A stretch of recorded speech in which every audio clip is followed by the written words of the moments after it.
All right, everybody. Hey there. Welcome to our weekly AT Town Hall for, I got to look at the thing, 10/12. It's October 12th. It is Monday afternoon, a little after noon Eastern time. Thank you for being here. If you're here, if you're watching this later, thanks for watching it. It makes me feel good that I'm actually recording it and people are watching it. So thank you.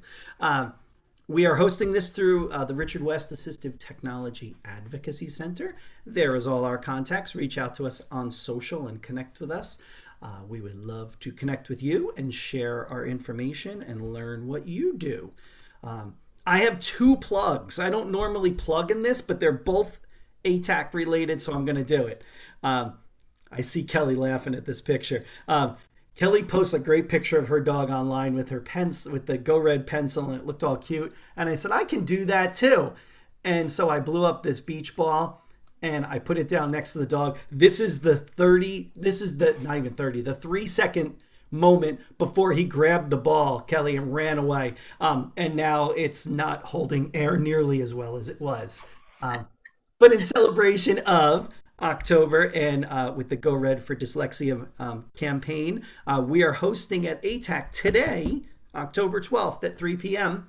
We're hosting a panel discussion with students with learning disabilities, going to share their insights on how they use assistive technology and tips and tricks and strategies they use to be successful as learners. So hopefully you can join us for that. The registration link is on our website, which is at4nj.org/webinars. And if you thought one plug was good, what about two? Here's our second one later this week. We are very excited for this. And of course, Murph is not here, and I even wrote that really just for her. Sarah Gregory and her dad had an idea for a webinar and said, could we do this? And I was like, well, of course we can do it. So this Thursday at noon, as part of our Learning at Lunch series, we're going to have Sarah and her dad, Jim, talk about how can inquiry strategies support authentic inclusion of students with complex needs. Sounds pretty awesome. That is also, the registration for that is also at our website, at4nj.org/webinars.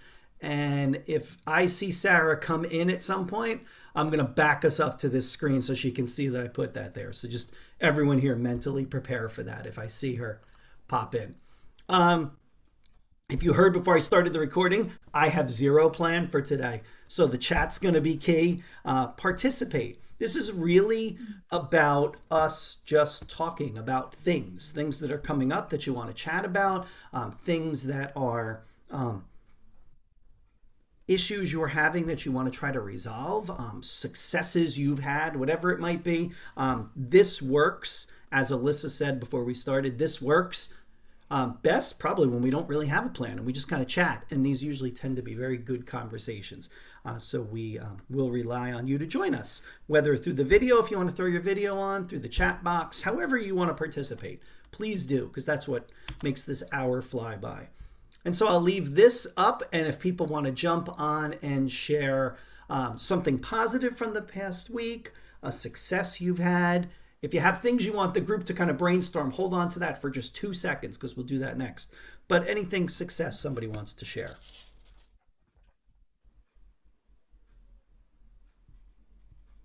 All right, well, tonight we're starting the first, yeah, right, Mike.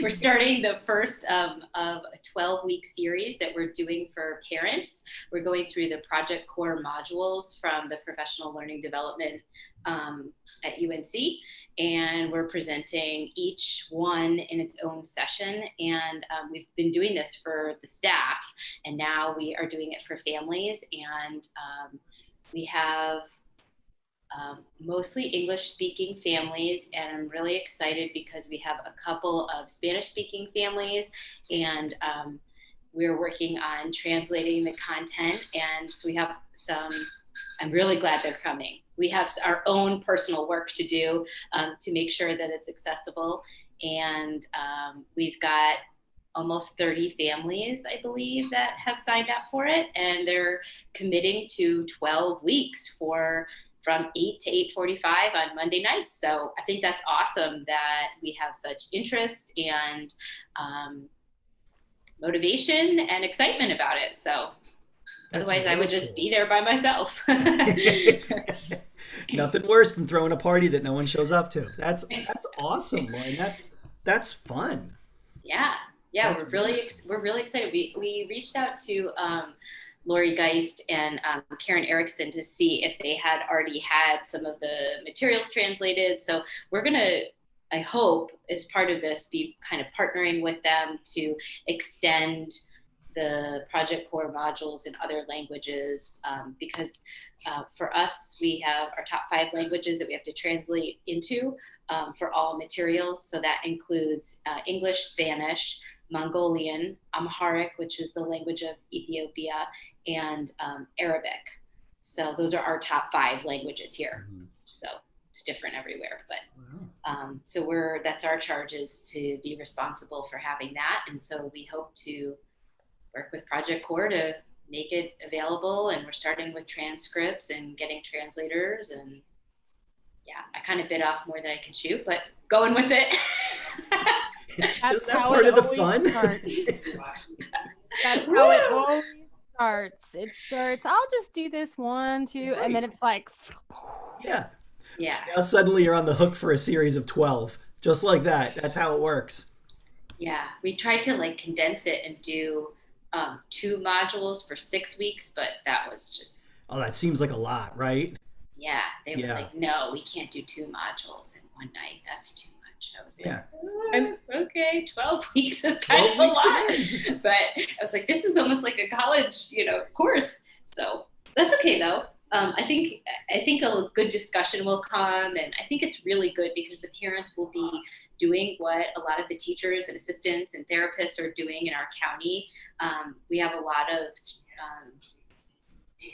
good, appropriate backing from our administration that says this is a must do for these groups. Like if you're a special ed teacher, if you are an SLP, if you're an OT, if you're a PT, you need to have, done this coursework. So, which is really cool. We haven't had that before, but part of building inclusion.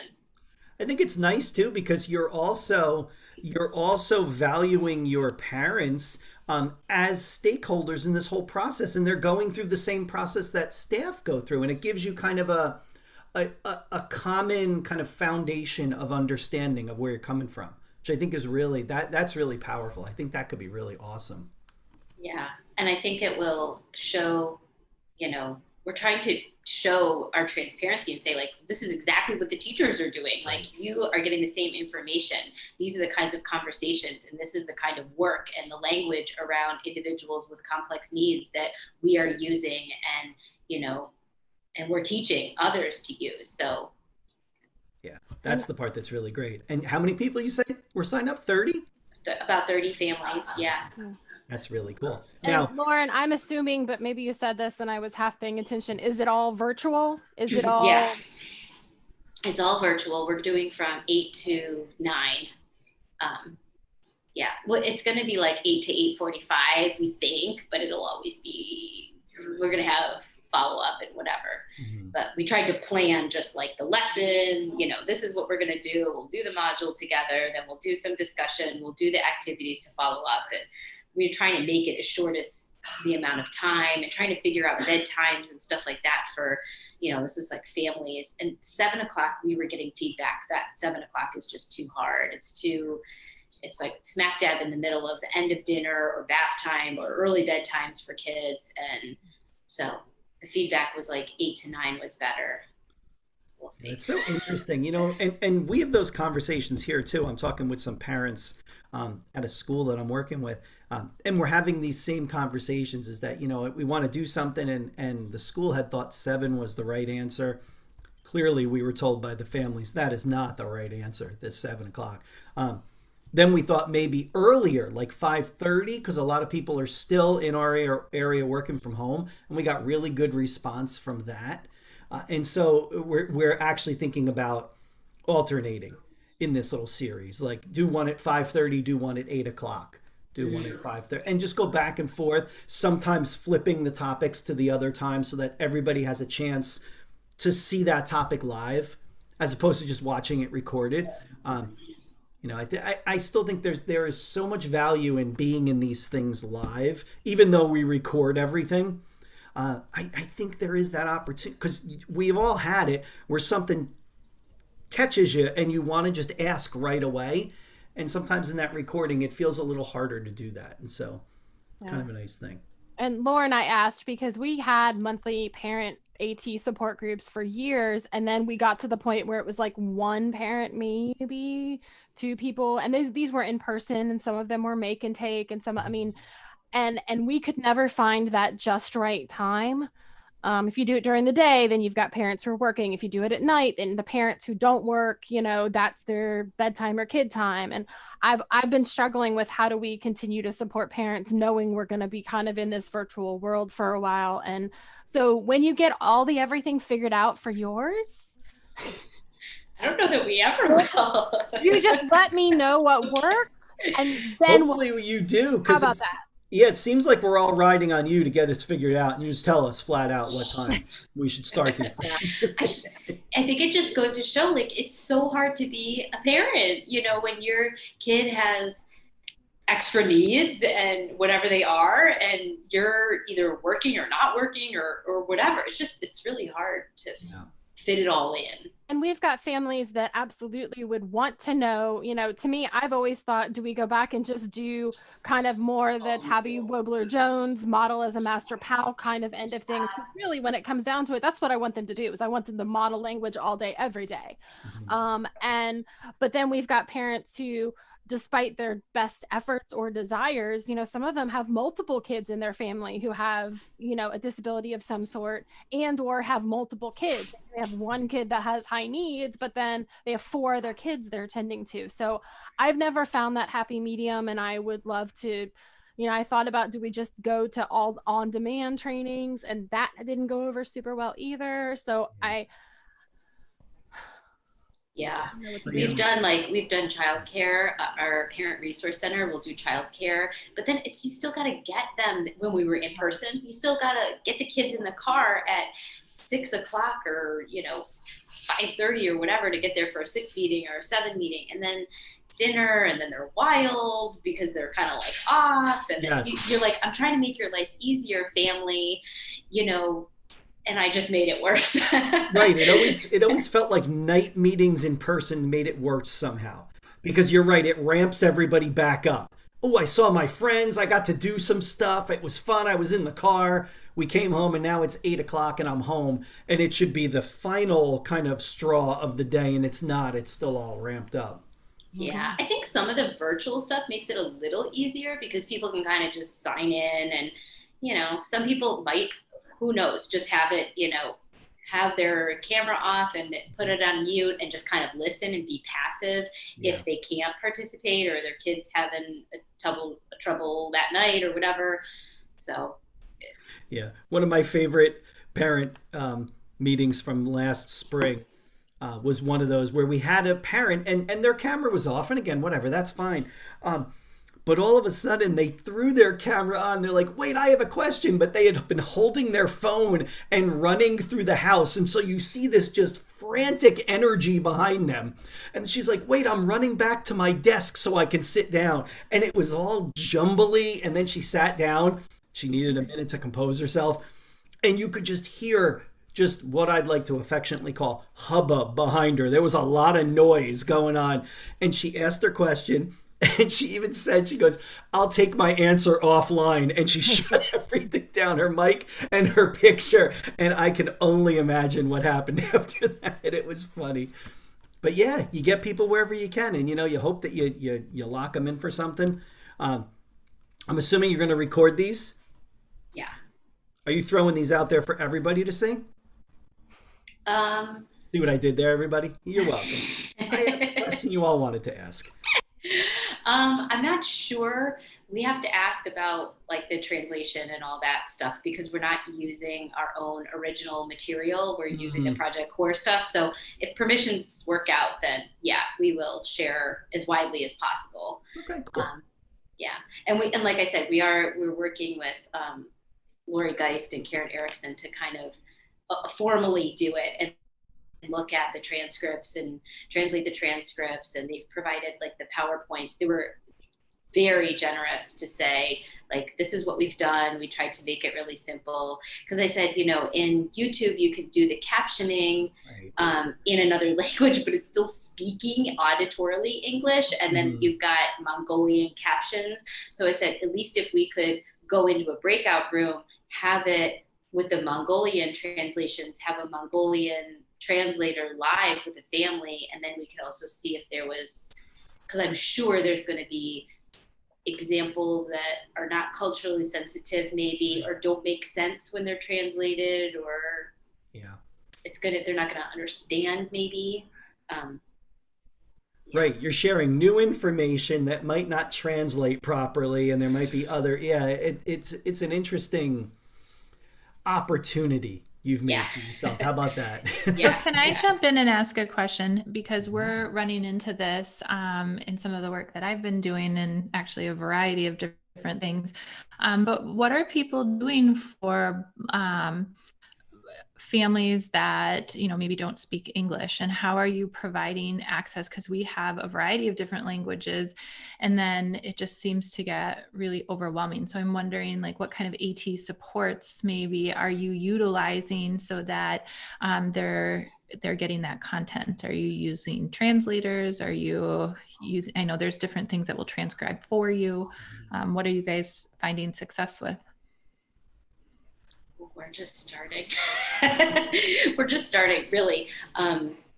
We thought that having a live translator and then one of us moderating like a chat room, or if we have like a main room and then we have like, you know, Spanish breakout room, Mongolian breakout room, Amharic breakout room, and kind of do that, and then have one of us facilitating in that room. So at least they could ask questions live online, like, that doesn't make sense, or like, what does this word mean, or that just is like not something that we say in our language, or how we would put it, or that I'm not understanding.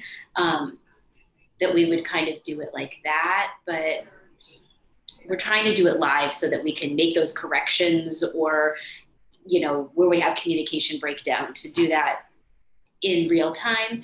But then trying to make resources that are the asynchronous ones, where we have a translator that works with us, that actually goes through the transcription or the PowerPoint, and really does like the hard work with us sort of later.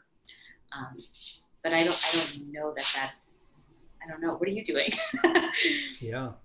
Yeah, Jennifer, what are you guys doing so far? Or what were you thinking of doing? I think sort of similarly, except so this would be for our Wisconsin AT Forward project, which is coming from our CARES Act money, where we started having this discussion. And actually a colleague of mine, it got emailed out, and she said, well, I have a lot of bilingual families. Will there be a translator? So I emailed the head of the project, and she's like, well, I've been thinking about this. And I think at this point, there wouldn't be a live translator, because everything's getting recorded. Then that would be added on the back end of things and then recorded. But then I feel like there isn't a lot of equity in that, because then where can you ask those questions and have that back and forth? But I also don't know how we can accommodate however many languages all at the same time, you know, like that's where it gets really tricky. Yeah.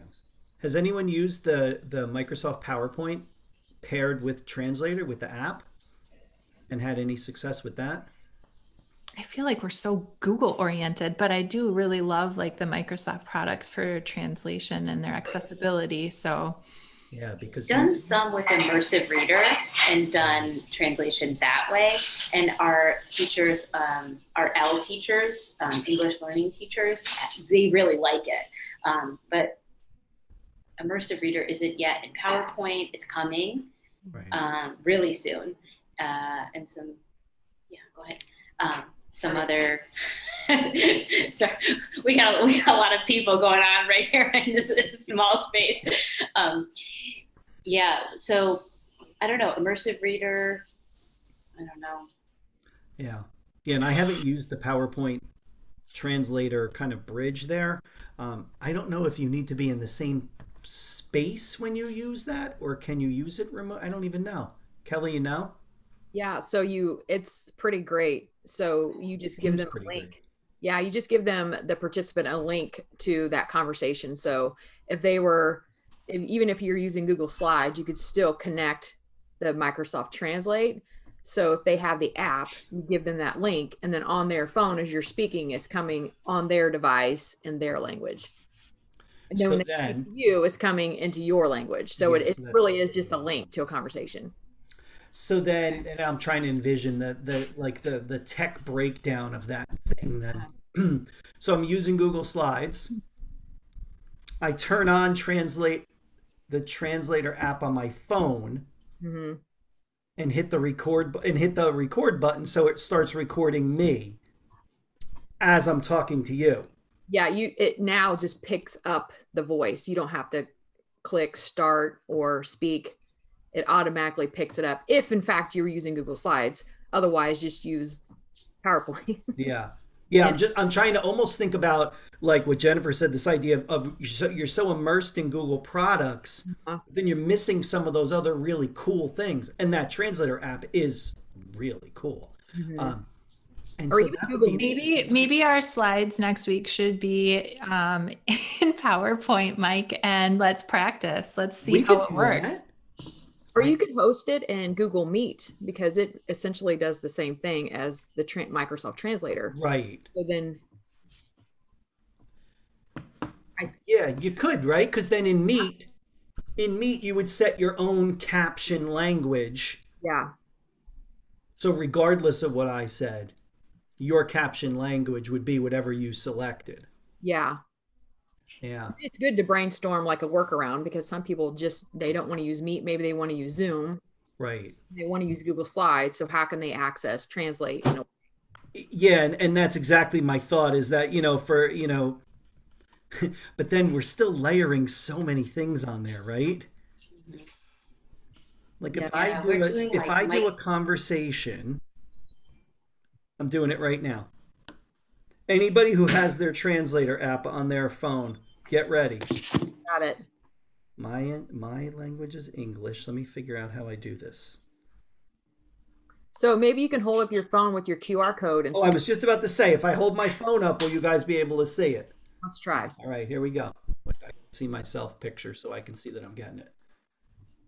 I'm trying to keep the reflection out of it. Oh my God, this worked. We are so cool and so techy. This is really nerdy, you guys. It's about as nerdy as it gets, and I'm loving it. Not for nothing. Are we all done? Because my arms... Well, what language am I putting this in? I don't know if I can I don't know. read Try other one of those other ones. Yeah, whatever language you speak is what you will put in. Yeah, so choose your other language. Oh, wait. Do I need to show it again? I don't know how to do that. Oh no. Okay, yeah, if you show it, I'll be ready now. Oh, wait, Lauren's here. All right, well, let me figure out how to show it again. Oh, okay, here we go. I'm geeked out right now. Oh, I'm in. It's very fun. Okay, yeah. Once again, we've proven still you don't need to prep things. Just do it and look. Mike, from my knowledge, on your screen, what are the other options there? So if somebody didn't have a device that could join with the QR code, are there other options? Like, wait, let me see. There's an alternately, there is a web address. Wait, I'll put it in the chat.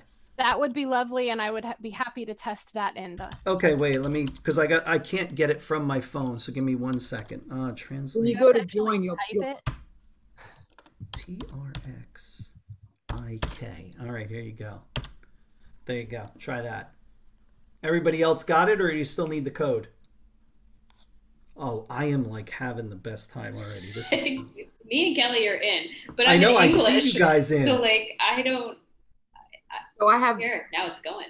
Oh gosh, now it's hearing me. Oh, this is so much fun. Yeah, so I put my mic on, and now it's just automatically. Oh, Alyssa joined.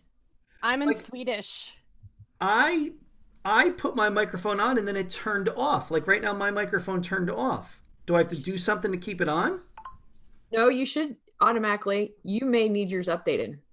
It Yeah, maybe I do, right? Because my mic shut off it's picking you up on on From the others. computer. my end. Yeah. Yeah. Okay. Yeah, because look, my mic just shut itself off. So like it went from green and then it just popped off. Oh, But that's you're weird. saying it's still, Is it a press to talk mic? I don't know. Is it?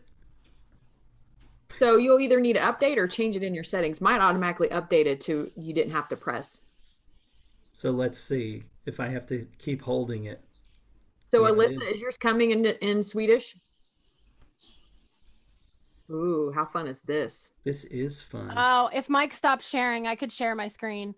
Oh, but- wait. Oh, here. Wait, I'll stop sharing. Hold on. So There you could- go. So someone wouldn't have to be on the app. They can also be just doing this online. Like as in well. the web version. Yeah, I just so tried it I'm out. on the web version. And it's But the on the same web setup as the version- app. It looks exactly the same. Yeah, It but there's shows- no microphone. Right. It's So you're just- you're not an active participant? No, I think it does show you. So, No, because yeah, there you are.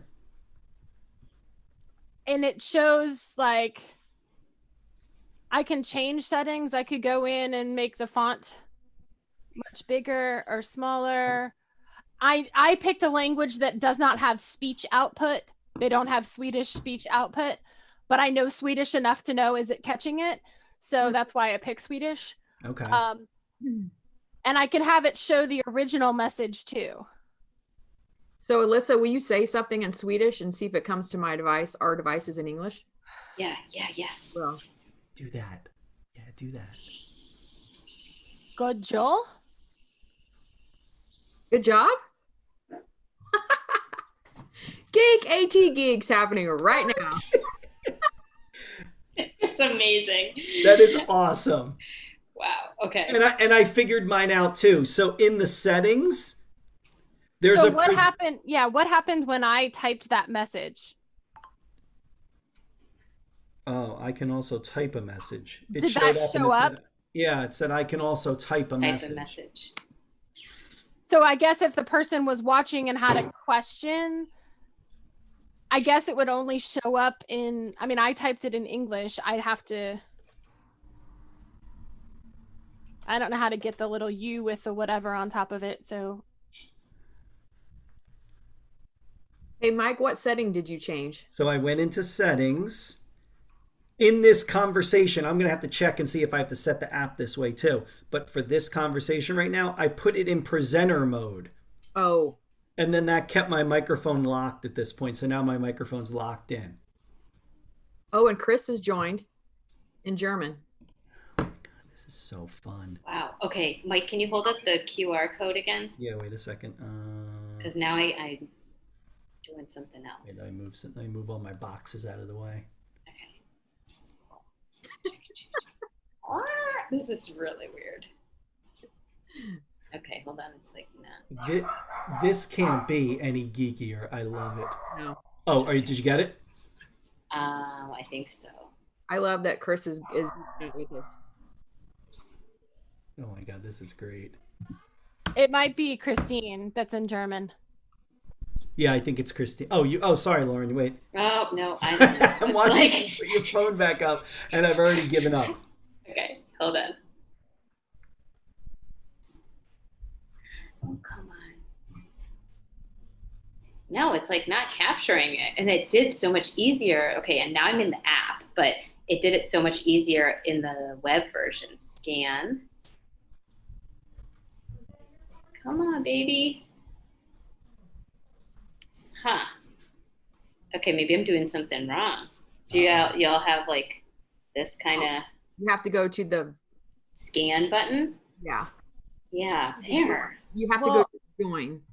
And what's weird is that I don't know if it's because Mike is outside of his zone or whatever, it just stopped showing me text. So this entire conversation on the web hasn't captured. Did Is it your because I'm in this view, maybe? Hmm. No.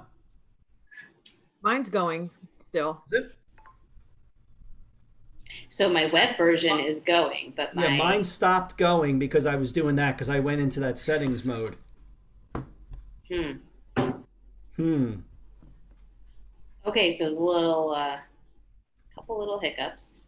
So are you thinking that people would join on their own personal device, or would you show like the web version and do like dual screen, Like a like split side by screen. side or something? Hmm.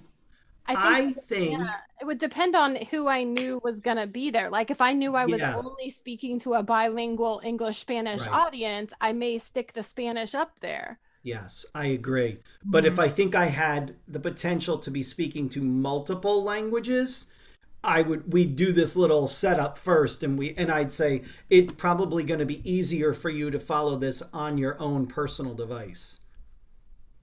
And really, if you think about it, if I took my phone and leaned it up against the screen, I'm still seeing the picture, and my screen is right there and I can see the conversation too. So maybe So what if that they would were be their watching own, asynchronously? if they were watching it asynchronously. Wouldn't it do the same thing? If you had your phone sort of next to the Yeah, speaker? right. Yeah, and the But audio was going. right. Can you start a translate session of one? Yeah, You know what I mean? Like you here we were reliant on him starting the session, Yeah. but if you just open it up and not as a part of a specific conversation, would it then translate live? Yeah, because it would do and I don't want to turn mine off to get out of it now, but it would go to that basic translate mode where you hit the microphone and it just listens and then it gives you your language Yes, back. like that one. Yes, exactly. Yeah. Yes. Right. So you could do it that way. It may take some, if you're doing it asynchronously, it might take some of this quick fingers of clicking to pause so that the translate can work and then hit play again. You know what I mean? There might be Yeah, some weird toggling. kind of button pushing that you might have to do to kind of keep it all rolling. But that could definitely work. So I'm doing that now. I left but it's a little confusing because you don't see like the different speakers. It all kind of jumbles into one Oh, big paragraph. You it's can just kind of one see. chunk of text, which is what you see on a lot of the captioning tools, right? It doesn't Yeah. necessarily break down who's talking. It just gives you kind of a running Mm-hmm. conversation, which is, when we go back to Google Meet, that's one of the most powerful things about Meet and its captioning is that it breaks it down and tells you who said it. hmm That's But the part I love. if you did a split screen and you recorded that live, and you had multiple languages, you might still be able to see. No, because it would still be your master language, which would be Exactly. You're still English. picking a language. Yeah.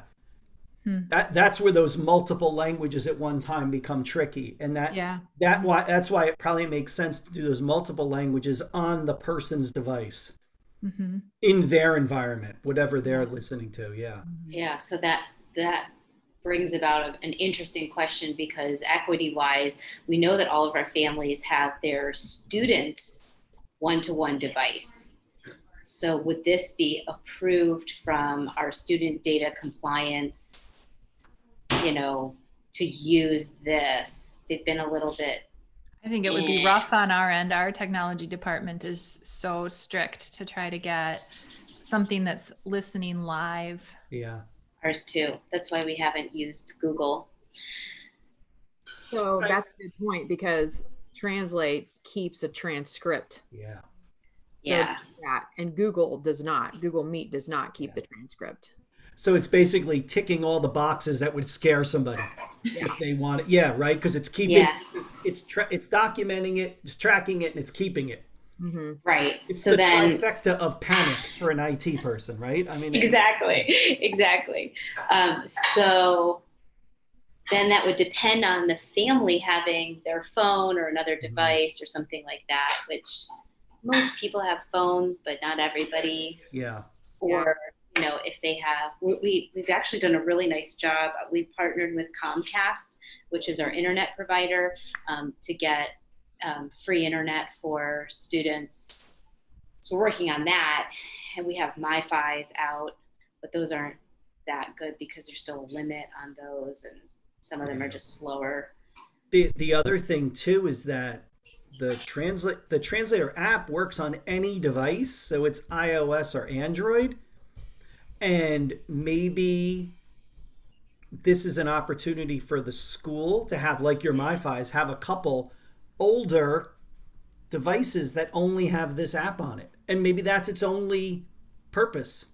You could check it out. Yeah, exactly. It's like a translation station, right? We're going to give you this. Maybe it's a MiFi with this one little tap. Maybe it's an old Android tablet. Yeah, that would be an interesting option to explore for sure. Yeah, because you never know. I share this, especially because they're an adult. You can say this captures, why it's not student data compliant and why it's not on the student's device. You could kind of disclose some of that information, and but some of the families, they may be really nervous. They may be undocumented, and they're nervous that this is somehow tracking them. Yeah. That was like a major faux pas of one of my first ever AT assessments, where I got a student an iPod Touch, and the family was like hiding from it. They were like, "Oh my God, it's tracking us." I'm like, "Oh, I totally missed." Like, didn't even think of that, right? Yeah. Oh, I was like, I'm the worst AT specialist ever. I thought 10 years ago, you're going to be like so excited to see this like iPod Touch, whatever. Totally missed the boat on that one. So when your students or teachers or parents now participate in something that has a live person doing translation, like during an IEP meeting, maybe, are they signing anything that says, we understand blah, blah, blah, blah, blah? Like, to me, if we're allowing the in-person translation to happen, or even like we have a service where we can call over the phone, it's not super wonderful, but in a pinch it works. I'm just wondering, because if we're not getting data permission for that conversation, and we're using something like Google that's not keeping a transcript, or if we delineate very clearly that no users will be keeping a transcript or whatever, how is it different? Or I guess if maybe that's an angle to approach, because I have those stingy IT friends too, like to approach them from that angle, to say no, really, this is just an equal equivalent and this is equal to a person sitting in front of you and translating. Yeah. But maybe now secondary to coronavirus, blah, blah, blah, blah, blah, blah. And those are the conversations we have to have anyway, because we've all had the experience with these translate apps that don't do 100% accuracy. And so I always feel like when we have these conversations with families, we like to have the first conversation with an actual person translating. And part of that first conversation is, going forward, to speed up our communication, we're going to try to use one of these tools. We recognize it might not be 100%. A, it's no disrespect. B, we're trying as best we can to be as quick and transparent as possible with communication, but put some responsibility back to the family of saying, if something comes across that doesn't seem right to you, please tell us. Please let us know that didn't seem right, or why are you saying that word? Which I've had kids do when we do this translation. And they're like, why would it say that in the middle of a sentence? And my standard answer is, I don't know. Because it's a computer and it's trying. But it might be one of those moments. So I just launched the Translate app on iOS, that new update. Yeah. And I've just had it on, and it's picking up, it's translating, and it does not keep a transcript, but I don't know really how accurate it is. Yeah, I haven't even played with that app yet. I saw it pop up on my phone, and I haven't really played with it that much. So what is that one? That's in the new iOS update. You got a Translate app. Oh. Yeah. So yeah, I just hit the microphone, and then yeah. Well, even the Google Translate app would do the same thing. Yeah. The trick with one of those, like the iOS one, I would almost be hesitant to use that, because then that's forcing everybody into an iPhone or an iPad. Yeah. And that's why I like the Microsoft one, because it's really good. It's really good. Its translation is really accurate. And it can work on any platform. So it gives you that flexibility of, almost the idea of it doesn't matter to me what you have at your house. It's going to look the same. Yeah. This is the Google Translate. I don't know how, but it's not that accurate. Yeah, I think out of the translator apps, I think the Microsoft one seems better than the Google one. Yeah, That's my completely non-scientific approach to this. I wonder because we have all the students have iOS devices because we're iPad and MacBook Air. So I wonder, well, iOS and OS X, but I wonder if just using the built-in. That would probably make your IT people a lot happier because it's already part of the operating system. Mm-hmm. All right, I got homework. Thanks, guys. How fun is this? What else should we do? Are we all getting out of this? Are we done? I was just looking in the languages for the Microsoft I love it one. that we're I'm not not done. Yeah. seeing Somali. That's a huge one that we have. Say the language again. Somali. Okay. Okay, so maybe I'm missing it, but I didn't see it. So are some of the languages, you said some of them have auditory and some of them don't. Is that right? Yeah, when I brought up Swedish, it didn't allow me, it gave me the text only version, but it didn't allow me to have the text to speech option for, and it may be limited to what voices somebody has on their specific computer. I don't know how it makes that decision. Like there are Swedish text to speech voices, but I just don't physically have them installed on this computer. So that might be the barrier. It may be that it just didn't see a voice there, or it may be that they don't have a voice specifically, because under the text only, there are way more under the text only option. Yeah, so on mine, there's like a little download button and I can download Arabic, but not Amharic, which is one of our top 5. So what does the download mean? So it's going to, bless you, it's going to put that language on your phone. So you might have to do some prep work beforehand, whether it's downloading the system voice, that is that language, or the language within the translate.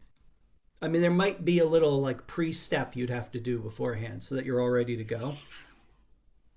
Okay, so if it doesn't have the download, like Mongolian and Amharic are of our top 5, and those don't have download. So does that just mean that it does it live and there's no, so the probably voice going to is, do just the text, yeah. Yeah, but then Arabic and Spanish and English, but Arabic and Spanish you can download and they would have the voice. Oh, that would be cool. And with those ones that only have the text, it's an opportunity to talk to the families and say, is that enough for you? And a lot of families, if they're literate in that language, might be like, sure, that's fine. That's plenty. That's all I need. Yeah. Yeah, Jennifer, I'm not seeing yours, and that's super weird because yeah, I'm not seeing that one either. It has Welsh and Mayan. I was looking at some of the languages and thinking, it really? Okay, it has a Latin Klingon. That's what we're using for all our meetings, actually. So don't disrespect our Klingons from speaking Latin. There was, this is interesting. I forgot what the language was that one of our L teachers was asking about, because they had just gotten a new student who was a high school student and literate in that language. And they were like, if I could just get something, I could at least like tell the student who I am. I mean, really, we didn't even have anybody that could translate. And the Immersive Reader had more languages. So I wonder if that one has. But again, Immersive Reader is Microsoft. And so right. you would think these tools would both have the same languages. You would think. Yeah. Maybe we all need an update. Maybe Suiting's the only one with the updated version. Maybe the rest of us have got to fix it. And on the web, I just put something in the chat box because on the web, it had a checkbox for me to indicate whether I was using it as a part of a classroom. Oh. So when I checked that, it said you're indicated you're part of the classroom, and as a result, all current and future participants of this conversation have been muted. Participants will be able to see translations of your speech and have full use of the text feature, but won't be able to use speech features. So that would be like for single teacher person in the room to speak, but then it wouldn't have all the students' voices or whoever picked up. I just was wondering what the difference was. So I went in once with the box checked and one went out. And apparently enabling full classroom discussion is coming soon. Yeah. And the other thing I would look at too, if we were trying to get a sense of where this tool might go, is look and see the work that Microsoft's doing with Teams right now. Yeah. And that whole, because again, they're complementary features. Whatever you see in one, I would imagine will start to find its way to the other. And so that might be something too. But that classroom part's pretty cool. Because then it could be it's based translating on subscription though, you know? Yeah, that's true. Which I'm like, ugh, because I don't make the tech decisions like that, and I'm just starting to weasel my way into those meetings so I can like ask those questions, like, you know, how much of the subscription, like what features are we buying and what features, you know, because it's not just like everything, like just get the whole. It's a rabbit hole. Once you're in those discussions, just be prepared for lots of meetings that you don't really want to be in. I'll be there at 1:30 today. Yeah. And then now we have a new accessibility working group, which is great, which is amazing. We're finally having these discussions, but it is definitely, it's a lot of work. Good work. It is good work. Yeah. Never out of a job. Right, exactly. What kind of fun was this? Yeah. Thanks, guys. This was awesome. I feel like thanks for bringing it up. It forced me to dive into that app a little bit more than I usually do. So that's How great. is it that we only have 5 minutes left? That's crazy. It flew by. It's the beauty of not preparing. Just let it happen. All right, I'm going to leave this meeting. It's like all my coaching sessions. That's exactly right. It's exactly like every coaching session. It's like you start it and say, oh no, what are we going to do? And then before you know it, there's 5 minutes left and people are frantically dropping in other pieces they want to talk about. Yeah. So here's your 5-minute warning. Frantically drop things in you want to talk about. And that just came up I'm just going to sit and revel in that all worked out. I know, it snowballed. Now I'm downloading my updates. I'm going to do that as soon as we're done. I had to turn it off because my phone, it's like 1,000 degrees right now, my phone from working. I'm this close to a new phone. And so I'm just trying to keep it going for a little bit longer. Yeah. My computer hits about 10 o'clock in the morning. All of a sudden the fan starts going and it just never turns off.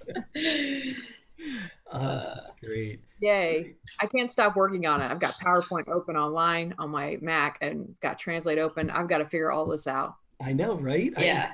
All the and I keep, whenever I start diving into these Microsoft features, it reminds me to put more effort into using their tools because they're really good. And, you know, and kind of like what Jennifer said, most of the schools I work in, most of the places I work, it's Google stuff. So I always go to that as a default. And that's what I work in most of the time. So I'm always using that. But I got to remember some of these. I wonder, because they're Closing the Gap is doing their vendor hall online. I wonder, they usually have Microsoft and Google there. I wonder what Microsoft will be doing for that. Yeah. I wonder as I go off to the Closing the Gap. What's sad is I did the same thing, although I wanted to type Closing the Gap. I got there. Here we go. It didn't get me there to write that. Let's see. Do you want me to show my screen so you guys can all see it at the same time? Yeah. Is the vendor hall? Wait a second. Is the vendor hall? I was looking. Yes, free exhibit hall only registration. All right, let me get rid of some. Wait, I got all kinds of toolbars everywhere. I got to get rid of some of them. Okay. Vendor exhibitors. Okay. Free exhibit registration. Can I see like, oh, are these all of them? Okay. Oh. So here, Microsoft. Okay. Well, there you go. Well, they'll be there. Something. So how are they doing the exhibit hall since it's 28th through the 11th? When is the actual... having them available the whole time? Are they that would be weird. That would be kind of weird, right? That would be a little much, right, for them. It does say on their registration, it says free exhibit hall only registration is available separately at no cost, includes interactive exhibits, product demonstrations, live meetings with exhibitors, excludes presentations, live Q&A, and networking events.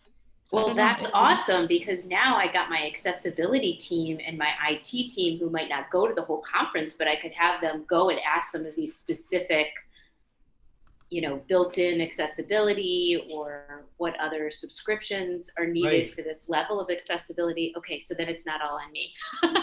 Right. I mean, really, because I don't know what? all the information to ask in terms of like our whole IT infrastructure. So that's good. And also, look here, Lauren, if you're thinking about ways to bring other people in, if you have an administrator from your IT department that's part of this group, have them go to the whole conference. Free administrator registration. Yeah. But you gotta somebody's gotta pay. You have a staff, yeah. Yeah, we paid for, we have our like partner administrator that's coming in with our registration. So we are taking advantage of that, which is going to be great. They were like, oh, what? We can get free? We're like, yeah. Yes. That's awesome. Why not? Yeah, that's we're like, cool. So you should pay for us to go to this conference, not us pay on our own and present at this conference. Yeah, right. I was trying to see if they had like some kind of schedule set up, but I don't see it yet. So if anybody sees it, let me know and I'll go to that. Oh, here's the Q&A. Oh, these are the presenter Q&As. Okay.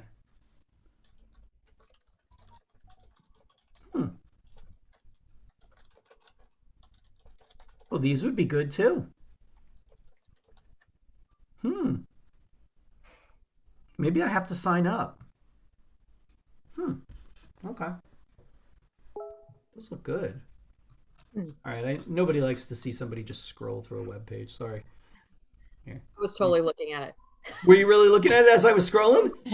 Sometimes I feel like a scroll is rough. It's rough on the eyes sometimes. I was with you. Right? Yeah, I feel for you. I'm like, because I'm scrolling at a certain pace that works for me, but I don't know if it works for you. I tried to slow it down, but my cursor wasn't allowing it to slow down. So right. I was trying really hard. Here, I'll go really slow. I'm doing I'm rolling my mouse one click at a time. Mike, Murph just messaged me and she forgot that we had a town hall today. So you don't get to all that work on that slide was all that work on that slide. So what did her dad do? I'm like intrigued. This is cool. Her dad is in a similar field or what? Her dad is a retired teacher and they're going to have this kind of conversation. Awesome. It sounds great. I think it sounds awesome. Yeah, I'm really excited. Cool. I think it's screenshot worthy and tweeted, and then she'll see it. And then we can all give her. I did take a screenshot of it, but like this. But I didn't send it to her. I'll screenshot it and I'll send it to her. I don't think I posted it yet to register today. I did the student panel one for today. I'll do this one after the panel. And so I don't know if she wants Murph out there. That was part of the fun, was that it said Murph. I can't resist. Oh, it's out there. I know it's out there, and she does seem to be embracing it. So I guess she's good with it. She's good with it. Yeah, right. Good enough. Coffee that says Murph on there, so I think I just like it. It makes me laugh, and so really. Well, and it's her maiden name. It's not like another, It's a good nickname. I think so too. And the fact that she still keeps her phone that says Murph on it, that's funny. I mean, yeah. All right, guys. Well, we've made fun of Murph. What else more is there?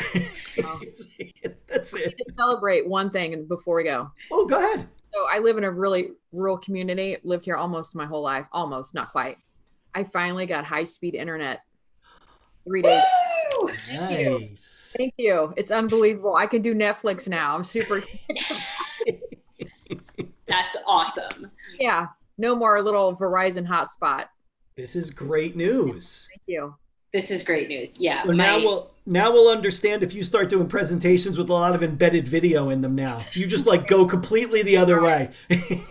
Oh, it's gonna all the video, all the time. Let's all watch a video clip. You notice how fast it is? There's no buffering. Please. please let me show you one more. Let me open 2 windows simultaneously and show you 2 videos. Oh yeah, you'll be like the queen of tabs. Like you'll have like 1,000 tabs open now. Yeah. It's dangerous. That would be weird to have 1,000 tabs open. That would just not be right. It looked like you did, Murata. I have more than 1,000 open. That's only one window on my computer. I have a whole other window open too that's got others too. So it's fine. Well, Suding, congratulations. Happy streaming as you go through the week. Thank you very much. So what's your first Netflix? What are you going to watch? Gosh, I don't know. I don't know. I just have to dive into it. Any suggestions, throw them out to me anytime. I'm trying to think of a Netflix suggestion. I don't have one. All the Netflix. All of it. Just start streaming it and just sit there. And then just laugh and then open up something else and stream something else. And just because you can. Just because you can. That's amazing. Somewhere we'll watch like a usage map of Indiana and there'll be like a brownout in like one area. It's just Yep. Right from my place in the middle of nowhere. That's great. Well, this has been a great conversation. Thank you so much. Well, it was fun. That was good. A little tech fun. We explored a little. We get some homework because I'm going to play with that when we're done. And I guess that's it. I guess I'll see everybody on Wednesday for AT Chat. We have the group from Michigan is leading the chat to talk about AT with remote learning. So we'll have that for Wednesday. And then we'll be back here Monday and we'll do it all over again with no plan. And we'll see what happens. Nice. Nice. All right, guys. All right, guys. Have a good week. Bye. All right, guys. See ya.